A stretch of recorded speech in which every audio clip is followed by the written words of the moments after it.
السلام عليكم متابعينا الكرام. تنطلق في العاشرة من مساء غد الجمعة مباريات دور الثمانية من بطولة كأس العالم للأندية والمقامة حاليا في الولايات المتحدة الأمريكية. ففي العاشرة من مساء الجمعة يستضيف استاد كامب جورد مواجهة فريقي فلومينينزي البرازيلي والهلال السعودي. فلومينينزي البرازيلي تأهل دور الثمانية بعدما تجاوز عقبة انتر ميلان وصيف دوري أبطال أوروبا بهدفين نظيفين. أما الهلال السعودي فقد تجاوز عقبة مانشستر سيتي الإنجليزي بعد التمديد 4-3.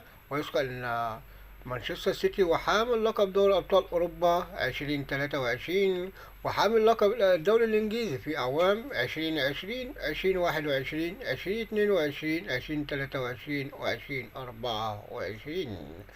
وفي الرابعة من فجر السبت يستضيف استاد لينكولن فاينانشال فيلد مواجهة فريقي بالميراس البرازيلي وتشيلسي الإنجليزي.